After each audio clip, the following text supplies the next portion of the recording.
వచనాలు నేను చదువుతున్నాను. అప్పుడు యేసు మరలా మీకు సమాధానము కలుగునుగాక, తండ్రి నన్ను పంపిన ప్రకారం నేను మిమ్మల్ని పంపుచున్నానని వారితో చెప్పాను. ఆయన ఈ మాట చెప్పి వారి మీద ఊది పరిశుద్ధాత్మను పొందుడి. ప్రేమ గల మా తండ్రి, కృపా కనికరం గల మా దేవ, మీకు వందనాలు చెల్లిస్తున్నాం. నువ్వెంతైనా నమ్మదగిన దేవుడు స్వామి. నీ బిడ్డలమని నీ పేరుతో జీవిస్తున్నటువంటి మమ్మల్ని నువ్వు విడవకుండా ఎడబాయకుండా మాకు బోధ చేస్తూ నీ వాక్య పిల్లలు జీవించుటకు మా హృదయాన్ని బలపరుస్తున్న విధానం కొరకు నీకు స్తోత్రాలు. ఈ మాటలోని ఆంతర్యాన్ని మేము అర్థం చేసుకొని మీ పునరుత్థాన శక్తి చేత నింపబడుతూ నీకు మహిమకరంగా జీవించుటకు సహాయం చేయమని యేసు నామమున ప్రార్థించి వేడుకుంటున్నాను తండ్రి, ఆమేన్. హల్లెలూయా. పోయిన వారం బల్లలో పాలు పొందని వారు ఎవరైనా ఉన్నారా? చేతెత్తండి. ఓకే, సరే. వాక్యం తర్వాత బల్ల ఉంటుంది. దేవుని యొక్క మహాకృప, మనం పునరుద్ధానం గురించి ధ్యానిస్తా ఉన్నాం. పోయిన వారం ధ్యానించాం. ఆసక్తి, మగ్ధలేని మరి ఆసక్తి ఉంది కాబట్టి ప్రభు కళ్ళతో చూసేదాకా తను విడిచిపెట్టలేదు. పునరుత్థానుడై లేచినటువంటి యేసు ప్రభుల వారు అప్పుడున్నటువంటి పరిస్థితులలో యేసు ప్రభుల వారి యొక్క పేరును బయట చెప్పడానికి అవకాశం లేని పరిస్థితి. ఎందుకంటే యేసును పట్టి ప్రజలందరూ చూస్తుంటుండగా వాళ్ళు సిలువకు కొట్టి సమాధి చేసేశారు. మమ్మల్ని కూడా ఎక్కడ చంపుతారోనని శిష్యులందరూ కూడా భయపడి, యూదులకు భయపడి ఇంట్లో దాక్కున్నటువంటి పరిస్థితులలో మనం పోయిన వారం ధ్యానించాం. యేసు ప్రభుల వారు వారి మధ్యకు వచ్చి మీకు సమాధానము కలుగును గాక. షలోమ్. షలోమ్ అనే మాటకి మన యొక్క జీవితంలో నిత్యత్వము కలిగి ఎలాంటి పరిస్థితుల్లో కూడా ఒడుదొడుకులు లేకుండా దేవుడిచ్చినటువంటి నెమ్మదిని కలిగి ఉండేటటువంటి స్థితి.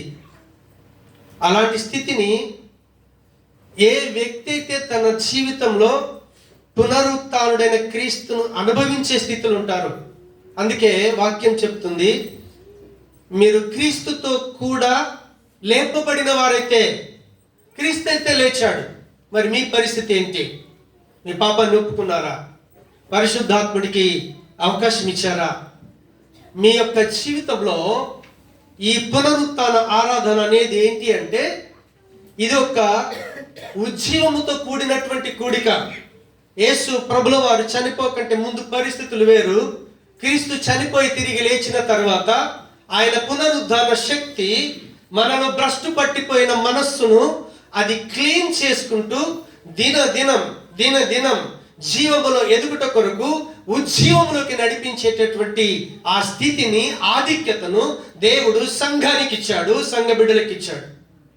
కాబట్టి ఆ రీతి ఆ షలోమ్ అనే సమాధానాన్ని మనం కలిగి ఉన్న తర్వాత మళ్ళీ యేసు ప్రభుల వారు రెండవసారి సమాధానము అని చెప్తా ఉన్నాడు. 21వ వచనం మనం చూస్తే, అప్పుడు యేసు మరలా మీకు సమాధానము కలుగును గాక, తండ్రి నన్ను పంపిన ప్రకారము నేనును మిమ్మును పంపుచున్నానని వారితో చెప్పెను. దేవునికి స్తోత్రం. హల్లెలూయా. యేసు ప్రభు చనిపోయాడు, తిరిగి లేచాడు, తను కనపరుచుకున్నాడు. వాళ్ళు చాలా హ్యాపీగా ఫీల్ అయ్యారు. హ్యాపీగా ఫీల్ అయిన తర్వాత మళ్ళీ రెండోసారి అంటున్నాడు, మీకు సమాధానము కలుగును గాక. ఈ సమాధానం మనకి ఏమిస్తుంది అంటే, దేవుడు మనకి ఇచ్చినటువంటి వాగ్దానాన్ని పరిపూర్ణం చేస్తాడు. దేవుని సముఖంలో దేవుడు ఒక వాగ్దానం ఇచ్చాడు అనుకోండి, ఆ వాగ్దానాన్ని స్వీకరించిన మనలో దాన్ని నెరవేర్పు చేస్తాడు, పరిపూర్ణం చేస్తాడు. దేవునికి స్తోత్రం. హల్లెలూయా. కాబట్టి 21వ వచనంలో అంటున్నాడు, తండ్రి మీరు నన్ను పంపిన ప్రకారము నేనును మిమ్మల్ని పంపుచున్నానని వారితో చెప్పెను. దేవునికి స్తోత్రం. ఇప్పుడు యేసు ప్రభుల వారు ఇచ్చినటువంటి వాగ్దానం మన లైఫ్లో నెరవేర్చబడాలి అంటే దేవుని యొక్క ఆ అధికారం, సమాధానం ఖచ్చితంగా మన లైఫ్లోకి రావాలి. అయితే ఇప్పుడు మూలం ఏంటో చెప్తా ఉన్నాడు. యేసు ప్రభుల వారు ఎవరని తెలుసు? అక్కడున్న జనాలకి మరియ యోసేపుల కుమారుడని తెలుసు, వడ్రంగి వాడని తెలుసు. మూడోదిగా ఈయనతో ఉన్నటువంటి అక్క చెల్లెలు, తమ్ముళ్ళు మనతో ఆడుకుంటున్నారు కదా అని ఆయన గురించి గుర్తింపు ఉంది. దేవునికి స్తోత్రం, హల్లెలూయా. కాబట్టి ఇప్పుడు వాళ్ళకు మళ్ళీ ఆయన చనిపోయి తిరిగి లేచిన తర్వాత చెప్తున్నాడు, పునరుద్ధానుడైన తర్వాత ఏం చెప్తున్నాడంటే, తండ్రి నన్ను పంపిన ప్రకారం. అయితే యేసుక్రీస్తుల వారు ఎందుకొరకు పంపించబడ్డాడు అనేది మనకు అర్థమైతేనే యేసు ప్రభు మనల్ని ఎందుకొరకు పంపిస్తున్నాడు అనే విషయాన్ని మనం అర్థం చేసుకుంటాం. లేకపోతే అర్థం చేసుకోలేం. సంఘానికి వస్తాం, ఏదో పాటలు వింటాం, కాసేపు ఆనందిస్తాం, వెళ్ళిపోతాం. కానీ మన నాయకుడి గురి మనకు అర్థమవుతే నాయకుడి గురిని మనం వెంబడించగలుగుతాం. యేసు ప్రభుల వారిని తండ్రి అయిన దేవుడు ఎందుకొరకు పంపించాడు తెలుసా? చీకట్లున్న వారికి వెలుగు కావాలి, నశించిపోతున్న వారికి జీవం కావాలి.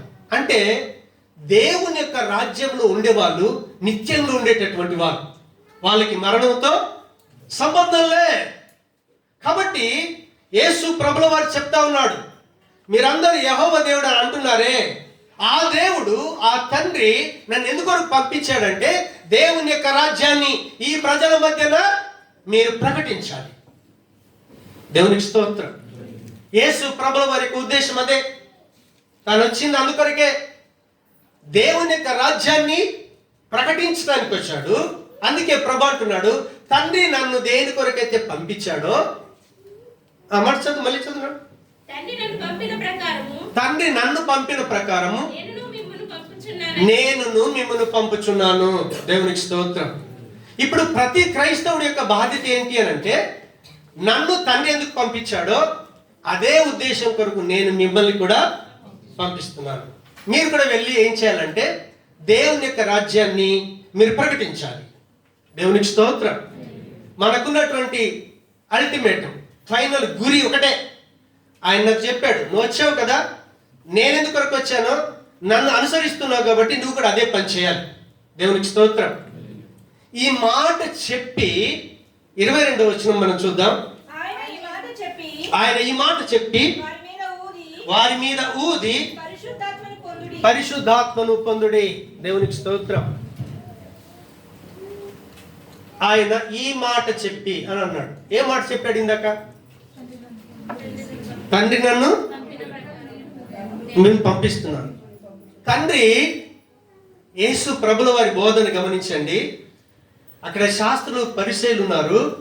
యేసు ప్రభుల వారు గుడిలోకి వచ్చి, ఆ యొక్క మందిరంలోకి వచ్చి ఆయన బోధ చేస్తుంటే, ఏంట్రా ఈయన అధికారంతో బోధిస్తున్నాడు ఏంటి? హల్లెలూయా. వాళ్ళు ఆశ్చర్యపోయారు.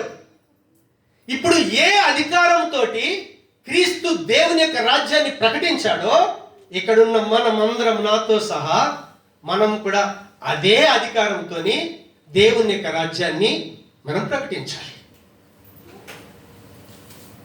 అసలు దేవుడు అధికారం ఇచ్చాడా మనిషికి?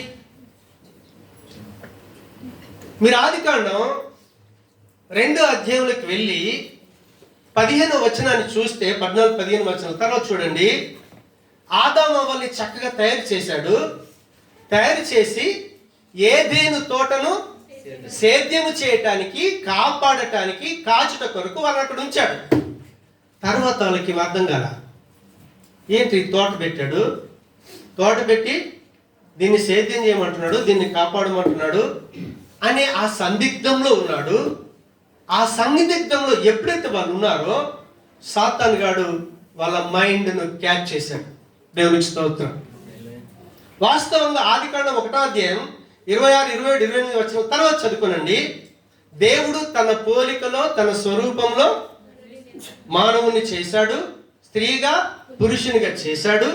చేసి వాళ్ళని ఏమన్నాడంటే, మీరు ఫలించాలి, అభివృద్ధి చెందాలి, భూమిని నిండించాలి, ప్రతి ప్రాణిని కూడా మీరు ఏలాలి.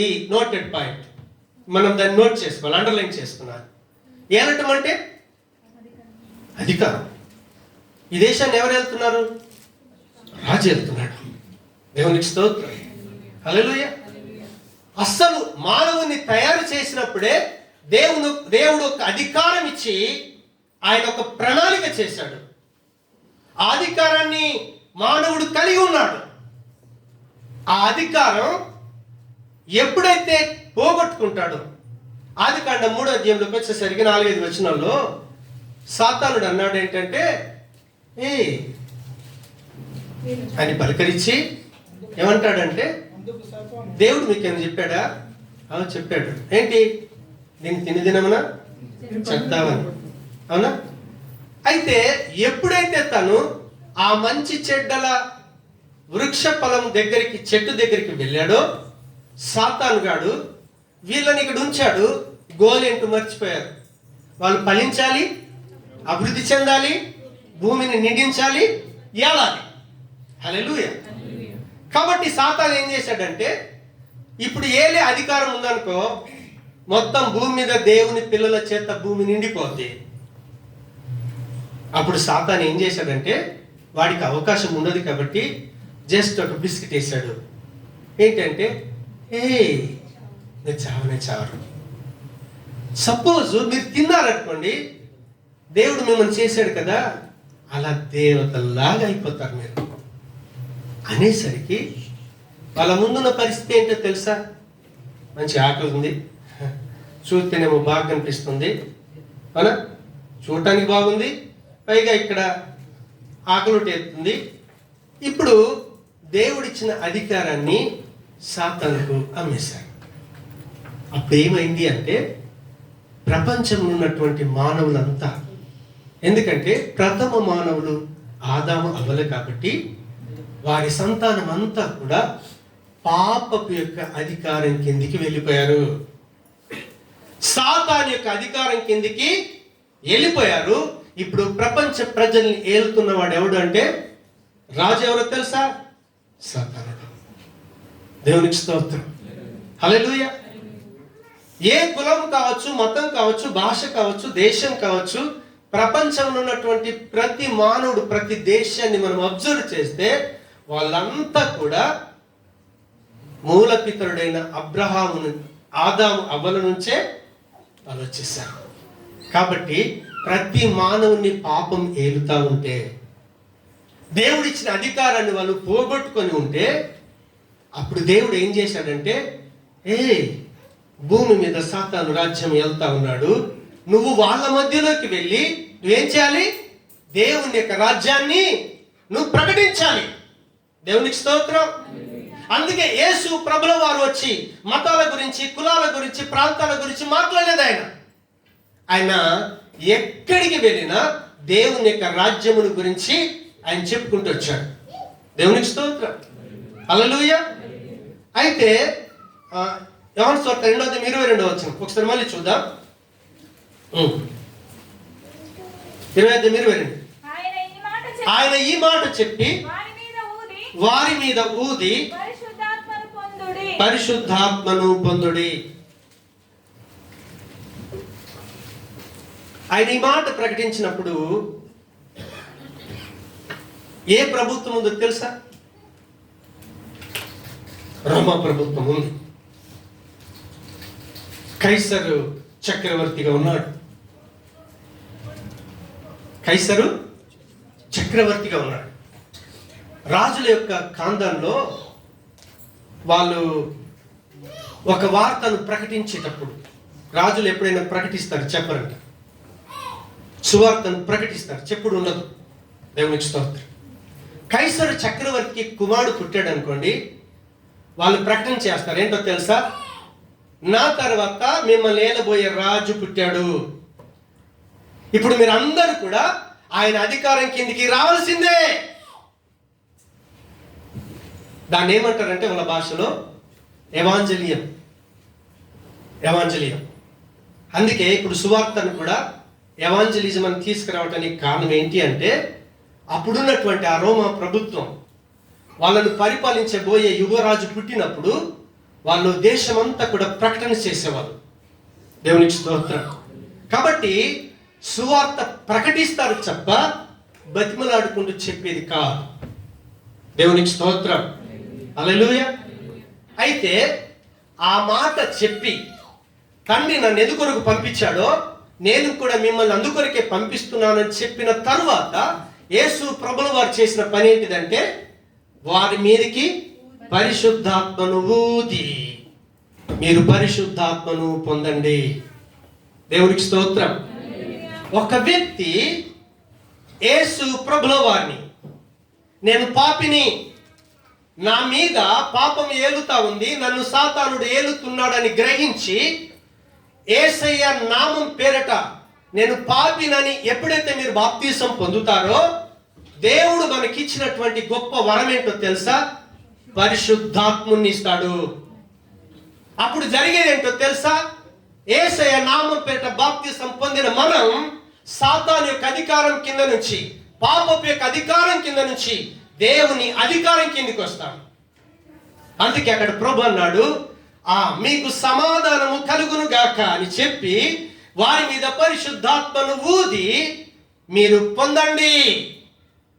ఏ వ్యక్తి అయితే యేసు ప్రభుల వారు వచ్చి, అయ్యా ఈ ప్రపంచాన్ని సృష్టించినటువంటి తండ్రి అయిన దేవుడు ఈయన, దేవుని యొక్క రాజ్యాన్ని ప్రకటించడానికి వచ్చాను అని ఆయన ఎప్పుడైతే ప్రకటన చేశాడో, ప్రకటన చేసినప్పుడు 23వ వచనం ఒకసారి చూద్దాం. మీరు ఎవరి పాపములను క్షమింతురో అవి వారికి క్షమింపబడును. ఎవరి పాపములు మీరు నిలిచి ఉండనిత్తురో అవి నిలిచి ఉండదని వారితో చెప్పెను.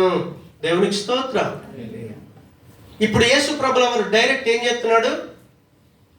మీరు క్షమిస్తే వారు క్షమించండి, వీరొక్కవేళ క్షమించకుండా అలాగే ఉంచితే అవి అలాగే నిలిచి ఉంటాయి అని అంటే, ఇప్పుడు క్రీస్తు స్థానం మనకిచ్చాడంటారా? మనమే దేవుడు అయ్యమంటారా? చాలా మంది అంటారు తెలుసా, నేను రక్షించాను, నేను యేసు రక్తం చే. మనం క్రీస్తు కాలేం, యేసు ప్రభుల వారిని కాలేం. యేసు ప్రభుల వారు ఏ రీతిగా అయితే తండ్రిని గురించి ప్రకటన చేసినప్పుడు ఎంతమంది తండ్రిని ఇష్టపడ్డారో, కోరుకున్నారో, ఒప్పుకున్నారో వారి పాపాలు క్షమించబడ్డాయి. యేసు ప్రభుల వారు ఆ సువార్తను ప్రకటిస్తున్నప్పుడు, తండ్రి రాజ్యాన్ని ప్రకటిస్తా ఉన్నప్పుడు ఎవరైతే నిరాకరించారో వారి పాపాలు నిలిచి ఉన్నాయి. కాబట్టి ఈరోజు ఎప్పుడైతే మనం యేసు ప్రభుల వారి దగ్గరికి వచ్చి మన పాప స్థితిని గమనించి దాన్ని నిజమని ఒప్పుకొని యేసు ప్రభు నామములో బాప్తిస్మం పొందుతామో, అప్పుడు మన పాపాల క్షమాపణతో పాటు దేవుడు మనకు పరిశుద్ధాత్మునిచ్చి అధికారం ఇస్తాడు. ఆదాము అవ్వలు కోల్పోయిన అదే అధికారాన్ని యేసు క్రీస్తుల వారు మళ్ళీ మనకి ఇవ్వటం కొరకు ఆయన పాపానికి రావాల్సిన జీతం మరణం పొంది చావును సమాధి చేసి సజీవుడై లేచాడు. యేసు ప్రభుల వారి రిజరక్షన్ పవర్, పునరుత్థానపు శక్తి మనకేమిస్తుంది తెలుసా? అందుకే యేసు ప్రభును నమ్మి బాప్తిసం పొందుకున్న తర్వాత ఆ వ్యక్తి ఏం చెప్తాడో తెలుసా? ఇప్పుడు పాపానికి నా మీద అధికారం లేదు, సాతాను గాడికి నా మీద అధికారం లేదు. నా అధికారి ఎవరో తెలుసా? నా ప్రభువు. నా ఇంటికి అధిపతి ఎవరో తెలుసా? యేసు ప్రభుల వారు. బోర్డు పెడితే సరిపోదు, అక్కడ బోర్డు పెడితే సరిపోదు. దినం యేసు ప్రభుల వారు మనకు బోధిస్తున్నప్పుడు, నువ్వు యేసును నమ్మి బాప్తిసం పొందావే, ఆ బాప్తిసం పొందినప్పుడు యేసు ప్రభుల వారు పరిశుద్ధాత్ముని ఎందుకు ఇచ్చాడు అంటే, తండ్రి ఏ అధికారం ఇచ్చి కొలత లేని ఆత్మతో ప్రభుని భూమి మీదకి పంపించాడో, యేసు ప్రభుని నమ్మి బాప్తిసం పొందినప్పుడు ఆ పరిశుద్ధాత్మని మనం పొందుకుంటాం కాబట్టి అధికారం కలిగి ఉంటాం. దేవునికి స్తోత్రం. హల్లెలూయా, హల్లెలూయా. ఇప్పుడు మనం యేసు రాజ్యం గురించి, దేవుని యొక్క రాజ్యం గురించి ప్రకటిస్తున్నప్పుడు ఒప్పుకున్న వారి పాపాలు క్షమించబడతాయి. ఆ అధికారం క్రీస్తు పక్షాన నీకు ఇచ్చాడు. ఆ రోజు యేసు ప్రభు క్షమించాడే. ఆయన ఏమన్నాడు? తండ్రి నన్ను పంపిన ప్రకారం నేను కూడా ఇప్పుడు మిమ్మల్ని పంపిస్తున్నాను. దేవునికి స్తోత్రం, హల్లెలూయా. కాబట్టి యేసు ప్రభుల వారి యొక్క పునరుద్ధాన శక్తి మనకేమి ఇస్తుంది అని అంటే అధికారం ఇస్తుంది. హల్లెలూయా. నువ్వేసే నామం పెట్టి ప్రార్థన చేయి, సాతానా పో, వెళ్ళిపోతే. అధికారం ఎవరు ఇచ్చారు? జేమ్స్ పాస్టర్కి అధికారం లేదు. అధికారం ఎవరు? ఆయన. నా జీవితానికి అధిపతి ఎవరని చెప్పుకున్నా? ఆయన చెప్పుకున్నప్పుడు అధికారం నాకుందా? నేను పాత్రను మాత్రమే. హల్లెలూయా. కాబట్టి యేసు ప్రభుల వారి ఆ పునరుద్ధానపు యొక్క శక్తి, షలోమ్, మీకు సమాధానము కలుగును గాక అన్నప్పుడు యేసు ప్రభుల వారు ఏ అధికారం చేత మరియ యోసేపులకు పుట్టాడో, ఏ అధికారం చేత తాను సువార్త ప్రకటించాడో, అదే అధికారాన్ని ఈరోజు పనికిరాని మనకు దేవుడిచ్చాడు. హల్లెలూయా. ఇప్పుడు మీరు ఆర్డినరీ వ్యక్తులు అంటారా?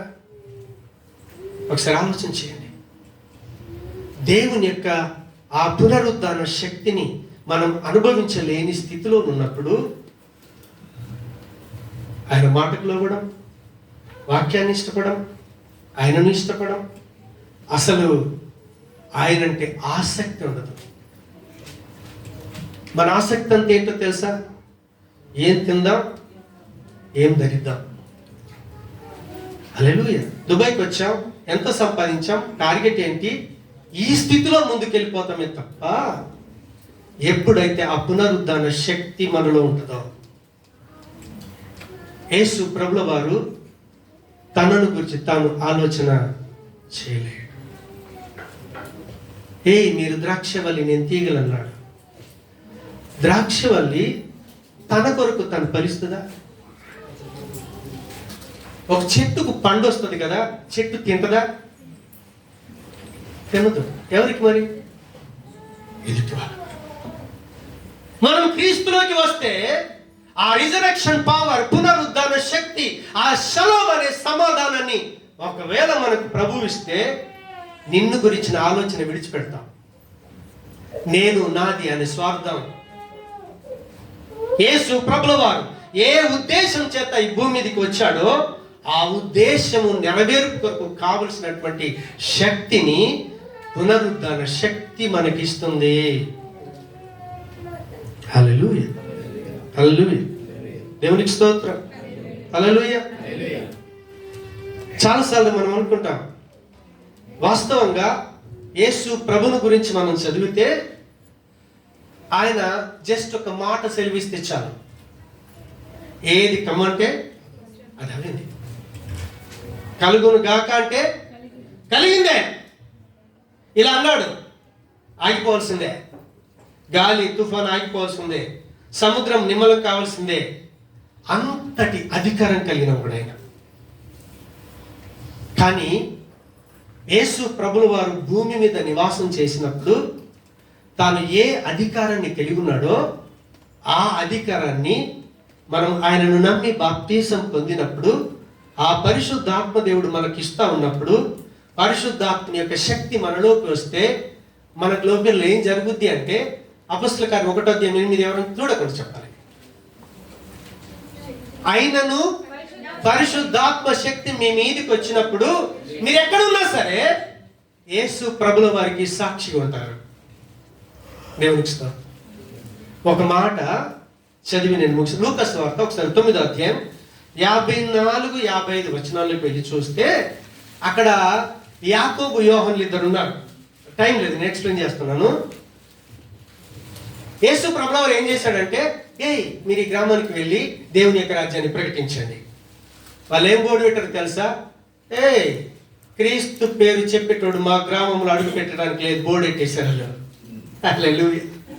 దేవునికి స్తోత్రం.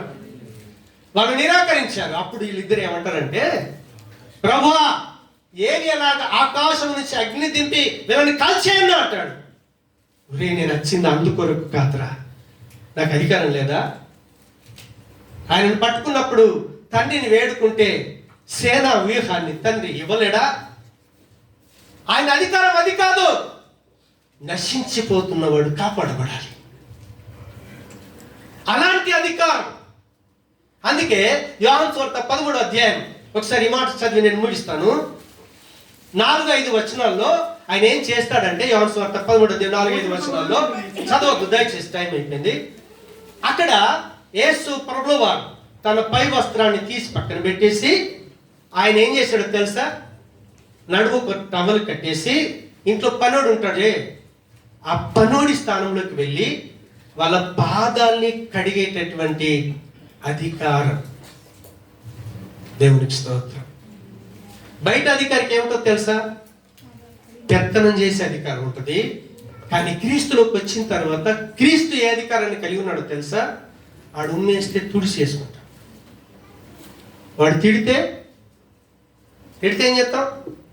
మనం ఒక్కటి తిడితే మొత్తం కడిగేసి ఇచ్చి పెడతామని, మళ్ళీ యేసు ప్రభువు వాటి జీవితంలో జ్ఞాపకం రాకుండా చేస్తాం. మనం చేసే పని అది. కానీ ఒక వ్యక్తిలో ఆ రిజరెక్షన్ పవర్ వచ్చినప్పుడు, పునరుద్ధాన శక్తి వచ్చినప్పుడు, ఎదుటోడు తిడితే నవ్వుకుంటూ సమాధానం చెప్పే స్థితి, నవ్వుకుంటూ సమాధానం చెప్పే స్థితి. నాశనం చేసే అధికారాన్ని ప్రభు ఇవ్వడు. నాశనం అవుతున్న వారిని కాపాడటానికి నీలో వినయం, విధేయత, అలాంటి అధికారాన్ని యేసు ప్రభులో వారి పునరుద్ధరణ శక్తి ఇస్తుంది. షలాం, మీకు సమాధానము కలుగునుగా. కానీ యేసు ప్రభు ఎందుకన్నాడో తెలుసా? ఆయన వచ్చి నశించిపోతున్న వారిని వెతికి రక్షించాడే, నశించిపోతున్న వారి కొరకు తన ప్రాణం పెట్టేశాడే, నశించిపోతున్న వారి కొరకు తమ సమస్తాన్ని దారపోసాడే. అలాంటి త్యాగపూరితమైనటువంటి, విధేయత కూడినటువంటి, తగ్గింపు కలిగినటువంటి అధికారాన్ని దేవుడు మనకిస్తాడు. షలోమ్ అంటే అలాంటి అధికారం. అలాంటి అధికారం, అలాంటి అధికారం ఇక్కడున్న మనందరం పొందుకుంటే ఈరోజు చాలా ప్రాంతాల్లో ప్రజలు దేవుని పిల్లలైపోతారు. మనల్ని బట్టి దేవుని నామము దూషించబడదు. షలోమ్ అనే సమాధానాన్ని కలిగి ఉంటే మన లైఫ్లో స్థిరత్వం ఉంటుంది. ఒక దగ్గర నాటపడతాం. నాటపడిన చోట దేవుడు నన్ను ఎందుకొరకు పంపించాడు, క్రీస్తు నన్ను ఎందుకొరకు పంపించాడని యేసు క్రీస్తుల వారు ఏ ఉద్దేశాన్ని అయితే నెరవేర్చడానికి తన్ను తాను అప్పగించుకున్నాడో ఆ ఉద్దేశం నెరవేర్చడానికి దేవుడు మనందరికీ అధికారం ఇస్తాడు. దాన్ని ఏమన్నాడంటే, మీకు సమాధానం కలుగును గాక. మీరు దేవుని యొక్క రాజ్యమును గురించి, యేసు రాజ్యమును గురించి ప్రకటిస్తూ ఉంటే దయచేసి ఎవరైనా నిరాకరించారా, వాళ్ళ పాపాలు నిలిచి ఉంటాయి. కానీ నువ్వు సువార్త చెప్తున్నప్పుడు దేవుని యొక్క రాజ్యాన్ని గనక అంగీకరిస్తే వారి పాపాలు క్షమించబడతాయి.